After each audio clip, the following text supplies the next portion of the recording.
Weekly. I'm Phil Gallagher, along with BNEWS Director Rich Hosford, BNEWS reporters Robert Paris and John Vias, Maddie Shipka and Jolie Atwood from Truck Day, Peter Brown with the weather, and Marge McDonald with the senior news. Full house for you today. National Grid will not be able to do routine gas work in Burlington for the foreseeable future as the company grapples with a worker lockout and a breakdown of talks with its workers' union. On Monday, the Board of Selectmen voted 5-0 in favor of a moratorium on non-emergency work by the company. The worker lockout of the company's roughly 1,100 gas workers began in June after contract negotiations with the unions broke down. Since that time, National Grid has been using temporary employees and contractors. During the August 13th Board of Selectmen meeting, Pat O'Halloran of Steelworkers Union Local 120124 spoke during citizens' time to raise concerns held by many union members. He contested that the fill-in employees and the management employees working on the gas lines lacked the experience for the potentially dangerous work and that the company was unable at the time to provide the necessary oversight and supervision. O'Halloran further argued that proper experience was vital in a community like Burlington that has a gas system with relatively high normal operating pressure of 60 pounds per square inch. During that meeting, the board said they wanted to take more time to investigate the issue. This week, with both further research and backdrop of the gas explosions that wounded dozens and killed one man in Lawrence, Andover, and North Andover, they were ready to move forward. Board Chairman Chris Hartling said he believes the town should want to pay attention to the work being done in Burlington, whether it's natural gas, water, or electricity, or anything else potentially dangerous. With the vote, all non-emergency work by National Grid is suspended. Initially, some board members said they were concerned about residents and businesses not being able to get necessary work completed, but O'Halloran argued that the current backload of work created by the lockout would make it unlikely anyone would get a crew for a construction project. Burlington is not the first to pass such a moratorium. In late August, Billerica signed on to one, and Stoneham and Melrose recently passed similar action. In total, O'Halloran estimated roughly 25 communities have passed moratoriums. Finally, we previously reached out to National Grid for a story on the worker lockout and asked about the safety of ongoing projects. The company said its crews have been safely working on the gas lines for the past 11 weeks, completing more than 12,000 jobs, including odor calls, leak repairs, damage repairs, and requests for new service. It added, there is nothing more important to the company than the safety of its customers, employees, and general public, and that federal law requires the workforce is trained, qualified, and able to demonstrate the skills required to operate and work on the gas system. Presumably, those same rules applied to Columbia Gas. A new committee will be tasked with studying an emerging wireless booster technology and creating policy suggestions town leaders will later consider. The committee was announced at Monday night's Board of Selectmen meeting by Selectman Jim Tigas. It will include members from multiple town departments, the police and fire departments, and town meeting. The committee was formed after Verizon Wireless put in a grant of location application for 7 small cell wireless devices on telephone poles in town. According to Daniel Klasnick of Duval, Klasnick and Thompson, a representative of Verizon who was at the Selectmen meeting last month, the small cells are necessary to cover gaps in wireless coverage that develop as more people and businesses use the system. The devices are placed on telephone poles, street lamps, and similar structures to boost the signal put out by traditional cell towers. Selectmen asked if the small cells were really necessary since Verizon's coverage map did not show any gaps of coverage. They also asked about the chance that in the future Verizon would seek to put more small cells up in town, or that other companies would seek to put others up. The number of unanswered questions prompted a special meeting on Monday to discuss the issue in further detail. During that meeting, it was decided there were enough unanswered questions to require the committee. One concern expressed at length during last month's meeting is the aesthetics of the devices. Members of the board expressed concerns that they would clog up telephone poles in residential areas. If the practice grew and more companies started putting them up, they said they feared they would become an eyesore. During the meeting on Monday, other concerns were raised. Board of Health member Elizabeth Walendowitz, who will be on the new committee, asked a number of questions about the health effects of the devices. These include what radio frequency exposure residents and animals will get from the small cells and what long-term impact that could have. As for the proposal from Verizon Wireless, the public hearing was continued until October 22. The first meeting of the Small Cell Committee has not yet been scheduled, but it should take place in early October for anyone interested in attending.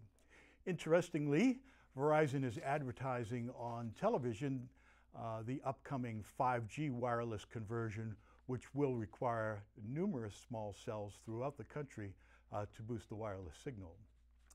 The CVS pharmacy at Crossroads Plaza at 34 Cambridge Street is looking to move all the way across the parking lot. According to paperwork filed with the Burlington Planning Department, CVS is seeking approval to relocate from its current location in the shopping center to the building formerly occupied by Boozer Wine and Liquors.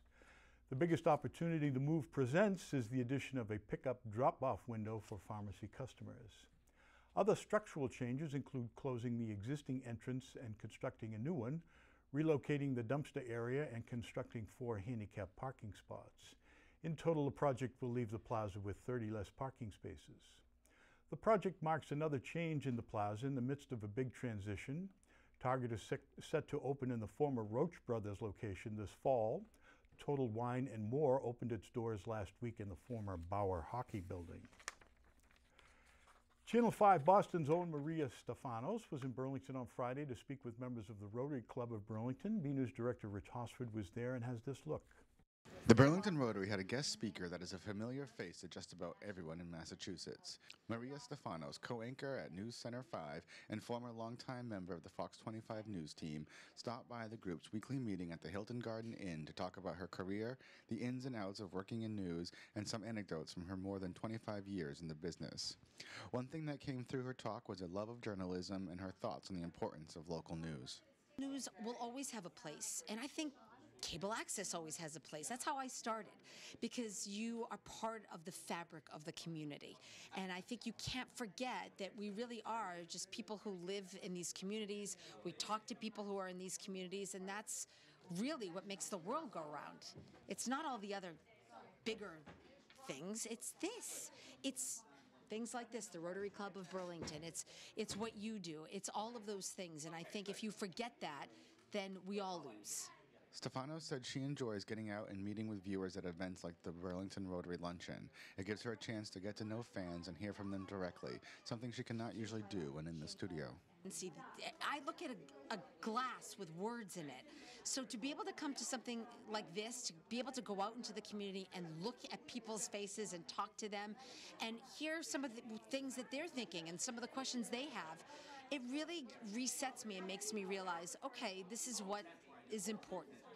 This is what people care about, because sometimes you can just get stuck in a studio reading the words and looking at the glass, and there are people on the other side of that, and I want to talk to those people. Being an anchor is a busy job, and I asked her what keeps her motivated day in and day out. No, you have to love what you do, and I love what I do. And that means not being on TV and not putting on lipstick and wearing a dress. It means the news of the day and what's happening and how is it impacting our community. That's what gets me out of bed every day. Finally, members of Burlington Rotary and the audience were enthusiastic about the opportunity to meet with Stephanos and hear her speak. She had the ability to be able to make the news fun and interesting and personal. There's a lot that goes on that I'm sure in her daily work, as she described, that makes her job a real challenge, because it's how you present it. And her presentation, by everybody's estimation and evaluation, has always been so personal. At the Burlington Rotary Lunch at the Hilton Garden Inn, I'm BNews Director Rich Hosford. Sunday, September 16th was the 20th annual Burlington Truck Day. BCAT's own Maddie Shipka and Jolie Atwood were there once again to host BCAT's coverage of the event. And Maddie has some highlights of the day's activities. Let's have a look. Hi, I'm Maddie Shipka, and I'm here at the 20th annual Burlington Truck Day. This is one of Burlington's most popular events, and there's plenty of trucks for people, families, and friends to explore. I'm here with my partner Jolie Atwood, and we're here to check it all out. Hi, I'm here with Greg Ouellette. And you're with the Burlington Fire Department? I am. How long have you been with the department? So I just came over about 4 weeks ago. I came from Belmont Fire Department. I was a firefighter there for a year and a half. And I wanted to be in my own community. I live in Burlington. Is this your first truck day? This is my first truck day. I love it. It's great seeing all the people come together in the community. I'm here with Johnny D from Johnny D's Landscaping, and can you tell us a little bit about your business? We've been in business 10 years. We got the sign right here, 10 years in business, celebrating 10 years this year. Right in Burlington. 10 years of business right here in the town of Burlington. We love doing truck day and helping out the community. And beautiful day today. What's your favorite part about Truck Day? Oh, just the people. All the kids come over here. They enjoy all the machines and the trucks and beeping the horns, and they love it. Hi, I'm here with our state representative, Ken Gordon. What brings you to Truck Day today? You know, Truck Day is such a fabulous day. It doesn't take anything to bring me here. It's the trucks, it's Alfay, it's the people from Burlington, and the opportunity to spend, a little time with everybody. It's always a great time. I really appreciate the work that Alfay has done to create Truck Day, to maintain it. It's, we see it today, and it looks great, but he's working so long and so hard to present this. So we really owe a debt of gratitude, and so thank you, Alfay. So can you tell us a little bit about when you started Truck Day? Well, this is our 20th anniversary. We've been doing it for 20 years. And at the one time I was on the political scene. I was on the Board of Selectmen, and one of my subcommittees was the Highway Department. So we suggested maybe you should put your equipment on the common and let the people see what a snowplow is and stuff like that. So we started to do that, and then it kind of mushroomed. Then Woburn started to come, and Winchester started to come, and the fire department. What you see here today, these highway guys are all volunteering their time. Somebody was telling me right now that they think there's over 100 trucks here today. So it works out very, very good. Where else can a 4 or 5-year-old child get inside a big excavator, and you can't stop thanking people, because if you miss somebody, they say, how come we didn't thank me? But it's a fun day. It really is. Be sure to stay tuned for our full coverage of Truck Day this year. Until next time, I'm Maddie Shipka for BNEWS Weekly. Those shots actually didn't tell the full story of the size of the crowd and the number of little boys and girls that were at Truck Day. You'll see more of that in our full coverage. A popular bubble tea shop, I'm not sure what bubble tea shops are, that has locations in many corners of the world, is looking to set up shop in the Burlington Mall. According to paperwork filed with the Burlington Planning Department, Gong Cha is looking to occupy a location in the second floor food court as a fast order food establishment with a 560 square foot space.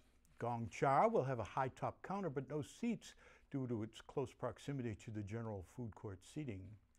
According to its website, Gong Cha is one of the most recognized bubble tea brands in the world.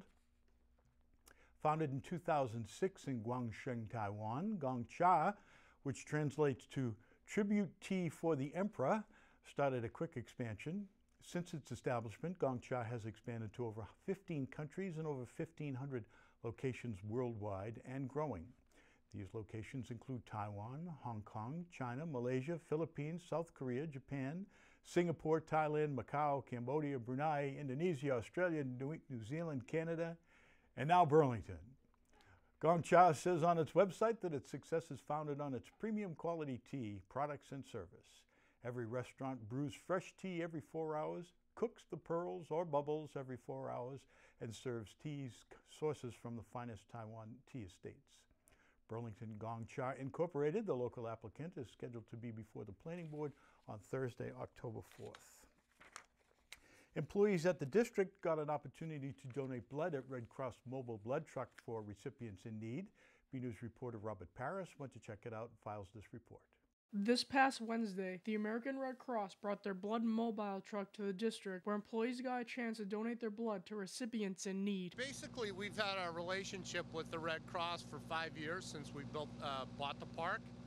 And it's been a big hit for our tenants, and we try and promote a sense of community here, and I think this is a good opportunity for our tenants to give back to the community and help out the Red Cross. The district is always lending a helping hand to organizations like the Red Cross. We're very happy to do stuff like this, and once again, it's giving back. Finally, this gave employees an opportunity to contribute to the Red Cross. I think, as I said earlier, it gives everyone a sense of, contributing to the community. And, as far as that goes, it leaves you with a good feeling, knowing, you're helping somebody in need. From the district, I'm Robert Paris for BNEWS Weekly. The Burlington Conservation Commission has announced the winner of their very first Great Outdoor Scavenger Hunt. Conservation Commissioner Jennifer O'Riordan said the winner was the Parson family. The family has been in the news for their conservation efforts this year when they built a walking and biking trail at Fox Hill Elementary. Being a family that loves the outdoors, the Parsons also decided to participate in the Commission's competition. While on their scavenger hunt, they found a wide variety of plants and small animals. Ed Parsons said his family enjoys the outside and took the hunt as an opportunity to further explore Burlington's open spaces. That, in fact, was the goal of the Conservation Commission. O'Riordan said the hunt was an opportunity for the community to become better acquainted with the Commission and Burlington's open spaces. Dave Wedge visited the Burlington Public Library and talks about his book 12, the incredible story of the New England Patriots 2016 season. From national disgrace, I'm not sure of that, to the greatest Super Bowl comeback of all times. BNews reporter John Vias was there and has this look. On Thursday, September 13th, professional journalist and author Dave Wedge paid a visit to the Burlington Public Library to talk about his new novel, 12, the inside story of Tom Brady's fight for redemption. Dave Wedge is a former top investigative journalist for the Boston Herald, winning awards for his reportings from tragic events such as the Rhode Island nightclub fire and the Boston Marathon bombings. He is currently a frequent TV and radio commentator, appearing on news outlets such as CNN and Fox News. His new book, 12, is a behind-the-scenes account of how the most sensational scandal in NFL history culminated in the greatest comeback in sports history. It's about Deflategate and the Falcons Super Bowl. I wrote it with my co-author, Casey Sherman, and it's our third book together, so I'm super excited to be here to share it with everybody. Wedge got the opportunity to work and spend some good time with Tom Brady and the rest of the team when the book was in development. We got to spend some time with him at training camp, and you know, he was nice enough to answer some of our questions. He's a great guy, very genuine, was very cooperative and answering the questions that we had, and it was exciting to be around the team, and this was a fun book to write. He also says the book has been a success. One of the greatest comebacks in the history of sports, can spark an interest in just about anyone. I think that, you know, people love to learn everything they can about the Patriots. You know, we're witnessing an unprecedented string of greatness here, and whether people love or hate the Patriots, they want to know everything about them, and that's why I think this book's doing so well. And finally, the book depicts Tom Brady as a true hero. Despite such controversies as Deflategate, the 5-time Super Bowl champion quarterback never misses his second wind as both an athlete and a person. You know, this story of Deflategate and overcoming that and winning that incredible Super Bowl in the comeback fashion that they did is really indicative of the resilience and the drive that Tom Brady has. He's really put in the work to get there, and I think it's inspiring to think of someone that faces these kinds of challenges. You know, the league cracks down on him, he gets suspended, his mother's sick, you know, everybody's calling him a cheater, and he's able to put all that aside and go out and perform the way he did that season. And then in that Super Bowl, he's you know, losing really bad, he's getting intercepted, he's having a terrible game, and somehow he's able to dig deep and overcome that and win that crazy Super Bowl in a comeback.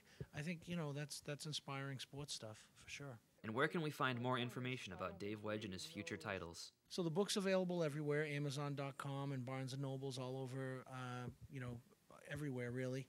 And if they want to follow me or Casey on Facebook, I'm just at Dave Wedge, and Casey's Casey Sherman. From the Burlington Public Library, I'm John Vias for BNews Weekly. Go Pats! As an editorial comment, the national disgrace was not Tom Brady, but Roger Goodell in the NFL, who apparently did not have brains enough to understand the ideal gas law. We go now to BNews weatherman Peter Brown in our Weather Center for the latest forecast. We'll also check out the community calendar with Maddie Shipka to see what's happening in Burlington.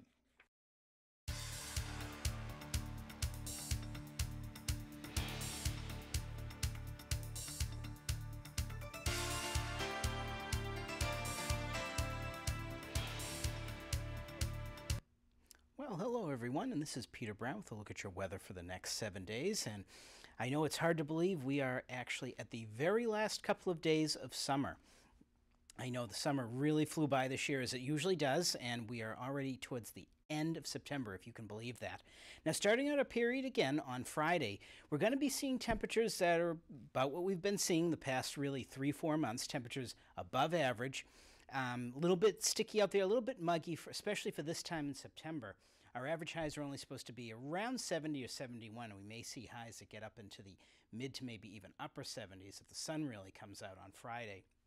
But of course, as we head towards the end of our period, look at this getting to the very tail end of September, and we're going to be looking at temperatures that should only now be in the upper 60s at that time of the year. And when we go ahead eventually and we take a look at the 7-day forecast, we're actually going to see temperatures that are going to be fairly above normal again.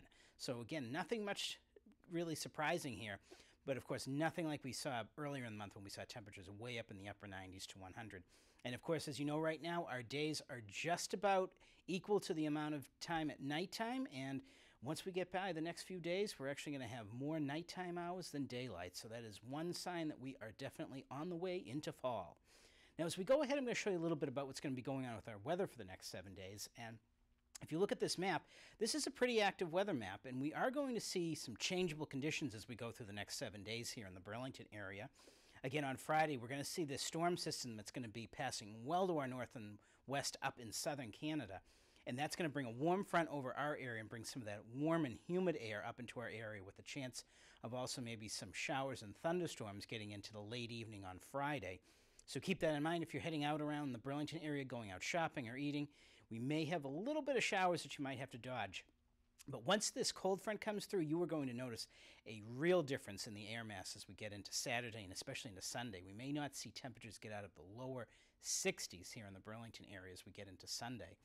But again, that right afterwards, though, we have another system that's going to be making its way, again, pretty much in the same direction as this one that's heading for us on Friday. So that, again, is going to pass by to our north and west, and that's going to bring another warm front through our area. So as we get towards the middle portion of next week, we're going to see those temperatures going back up to late summer feel. Now, as we go ahead, I'm going to show you a little bit about those 7-day weather and temps. And, of course, as we noted on Friday, we're going to see that chance of maybe some showers and scattered thunderstorms. A little bit sticky out there, a little bit of a humid feel to the air, and temperatures, again, well above average in the mid and maybe even up into the upper 70s. Now, as we get into Saturday, this is when we're going to notice that cold front starting to pass through the Burlington area. And this high of 70 is probably going to be around late morning or probably around noontime, and the temperatures are going to start to fall from them. Look at this at nighttime, especially when we get into Sunday. Temperatures, again, only in the 60s and lows getting down to the lower 40s, so that's a real feel of September coming. But look at this as we get on towards Monday and Tuesday. We're going to introduce that chance of maybe some showers as that other system passes us by. But look at this by Wednesday. Temperatures up into the upper 70s, maybe touching 80 again. And that type of weather is going to continue into Thursday on the last day of our period, where we'll again see some spotty showers and temperatures very warm. So everyone, get out there, enjoy the very last few days of summer, welcome fall in, and enjoy the weather.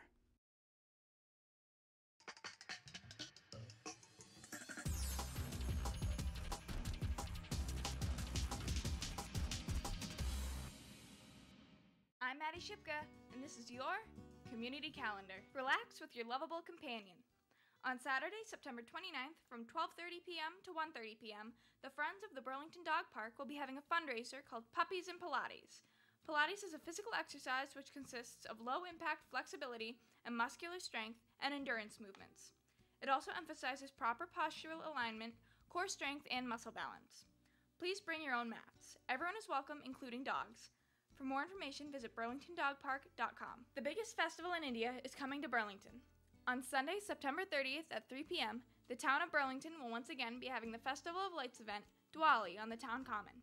Diwali is the most popular festival in India, and it spiritually signifies the victory of light over darkness, good over evil, knowledge over ignorance, and hope over despair. The event will feature festive cultural performances, games, a photo booth, food, and other stalls to shop, a street play, a cultural program, and more. Everyone is welcome and the event is free. Come and take your pick of various shapes and sizes of pumpkins. From October 1st through October 31st, People Helping People will be having the 6th annual Pumpkin Patch. 100% of the proceeds go directly to People Helping People. Everyone is welcome. Don't forget to bring your money. For more information about the Pumpkin Patch, visit peoplehelpingpeopleinc.org. I'm Maddie Shipka, and this has been your Community Calendar.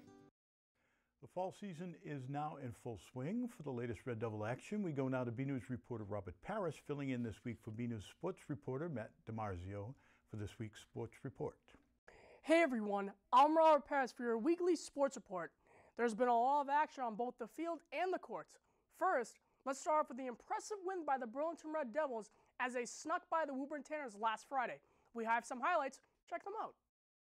This past Friday night, the Burlington Red Devils faced off against their rival, the Woburn Tanners, in the Battle of Wynn Street. During the first quarter, it was Burlington to put some points on the board first as quarterback Kyle Pina had plenty of time to find Ryan O'Halloran for a 19-yard reception. Later in the first, the Red Devils found themselves once again in red zone territory, with Jake Doherty leading the way to score another touchdown for Burlington.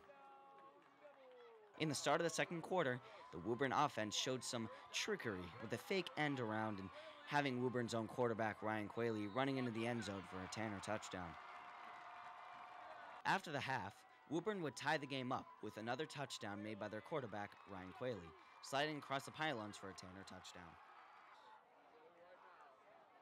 Later in the third, Pina was looking deep for his wide receiver, Matt Pinkham, who took his electrifying speed into the end zone for a Devils touchdown. Now in the final quarter, the Woburn defense brought the pressure on running back Jake Doherty, who could not find an opening, was immediately sacked in the end zone, giving the Tanners 2 points for a safety. In the end, the Burlington Red Devils led their team to victory over Woburn Tanners with a final score of 21-16. This week, the Devils will travel to Stoneham on Friday night to take on the Spartans at 6:30 p.m. in a matchup that will decide division supremacy in who will move on to 3-0. The Lady Devils volleyball team pulled off another victory against Hinham's Notre Dame Academy with the final score of 3-2 Burlington. Their next opponents will be the Stoneham Spartans at home on Friday at 5:30 p.m. Now on to the turf. The boys varsity soccer team had a tough loss at home against their division rival Stoneham. Although the score was close, the Red Devils couldn't hang on as the clock was winding down. Final score, 1-0 Stoneham. The boys will look to make a comeback as they are going to play on Tuesday at Watertown at 6 p.m. The girls' varsity soccer team also played Stoneham and came up with a victory 3-0 Devils. The girls will be at home for a matchup with the Red Raiders against Watertown on Tuesday at 6 p.m. The girls' varsity field hockey had a matchup with the Spartans as well. Jolene Russo and Grace Calandria scored goals for the Lady Devils but fell short to Stoneham 4-2. Their next matchup will be an away game against the Belmont Marauders on Monday at 4 p.m. Finally, the boys track and field team claimed victory over the Winchester Sachems with a final score of 36-19. Their next opponent will be against the Red Raiders on Tuesday at 3:30 p.m. in Melrose. That's all for your weekly sports report. I'm Robert Parrish. Back to you guys in the studio. One more sports story about the girls' varsity volleyball team, which has been working hard both during games and in practice. Head coach Courtney Wall said the team has been focusing on making adjustments based on how they performed from previous games. One tactic that has seen success is identifying the opposing player who leads the team in point scoring and targeting them for blocks. Wall said this has worked because it is more challenging to defend if everyone across the front row is a productive member of the offense. Coach Wall is looking to improve the team's serve-receive performance and their strategy on defense. She said these have been the areas of slight inconsistency for the team so far this season. We've definitely made huge gains in these areas since day one of practice, and the girls continue to work hard every day to improve, but we still have some hard work to put in, she added. The more consistent we can be in these areas, the more we will be able to play in a system offense, which for us is critical to our team's success. While the girls continue to improve their skills on the court, they also demonstrate a high amount of effort in their practices. Wall said she is happy to see a team with such passion for the sport and the drive to compete at a high level. One place where there is always a lot happening is the Senior Center. We go now to Council on Aging Director Marge McDonald for the latest senior news. Hello.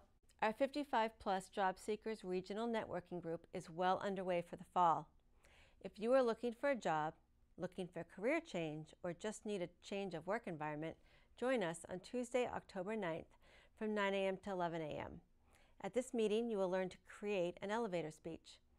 Job Seekers meets twice a month on the second and fourth Tuesday. We had our first sing-along on September 10th, and we're looking forward to our second one on Monday, September 24th at 1 p.m. Everyone had a lot of fun singing the old songs they remembered from early childhood. In order to minimize the confusion with the 55-plus chorus, which also called themselves a sing-along, we are changing our name to Casual Karaoke. No one is getting up to sing alone, but we do have a karaoke machine we use to put some of the words up on the TV. Bridge has moved to the Senior Center and is taking place in the game room on Thursdays at 12:30 p.m. If you have ever been interested in learning to play or aren't quite confident in your abilities, you are more than welcome to come play. They will have a newbie table with an experienced player to help everyone at the table. We also now have Mahjong on Thursday mornings at 9:30 a.m. Detective Anne-Marie Brown will be filling in for our police liaison officer Lynn Reynolds' coffee hour, which will be Monday, October 1st at 9 a.m. On Wednesday, October 3rd, the New Orleans Jazz Band will be playing at noon, and Brenda Pappas will be facilitating the caregiver support group at 6 p.m. that same day. On Wednesday, October 10th, the Leahy Pharmacy residents will be here beginning at 1:30 to meet with folks with questions about their meds. Most of us take over-the-counter meds of some sort, even if it's only a vitamin. They can look at all your meds and make sure they are safe to take with your other medications, prescription and over-the-counter. Even if you don't take vitamins, there can be interactions you aren't aware of. You can also ask about side effects as well as any other questions you may have. You don't have to be a Leahy patient to take advantage. They need to spend time out in the community, so we really hope folks will come. Sign up by calling the front desk at 781-270-1950 for a 20-minute appointment, or stop by at 2:30 for a drop-in visit. Please note that there was an error in the date for the bereavement groups. They take place on the 4th Wednesday of the month, not the 3rd Wednesday. So both bereavement groups will meet this coming Wednesday on the 26th. We are sorry for the confusion and any inconvenience. Please note that October has the same issue and that the bereavement groups will meet on October 24th. You are all aware that we had to postpone the grand reopening and open house because the front entrance wasn't quite finished. We have rescheduled it to Wednesday, October 17th from 4 to 7 p.m. There will be food, music, and a ribbon cutting as you all get to see the finished project. That's all for now. I'm Marge McDonald, and I hope to see you at the Senior Center. Another week, another photo to highlight. This week we have a photo of one of the best listeners to a story anyone could ask for. It was sent in by Linda McNamee and shows her son Evan, a second grader at Pine Glen Elementary School, reading to a dog at MSPCA Nevins Farm in Methuen. Reading to animals is a great way for children to become confident readers by having a patient, non-judgmental, and comforting audience. It's also just fun to hang out with the puppy. Thanks for the photo, Linda. We'd like to see your photos. They could be of something you see around town, whether outside your own door, or photos of your family members, friends, and pets. Whatever you think is interesting and would like to share. Email your photo to bcat@bcattv.org with the subject line Photo of the Week.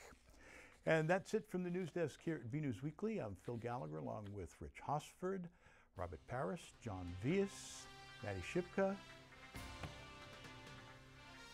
Jolie Atwood, Jolie, Peter Brown, and Marge McDonald. Thank you for joining us.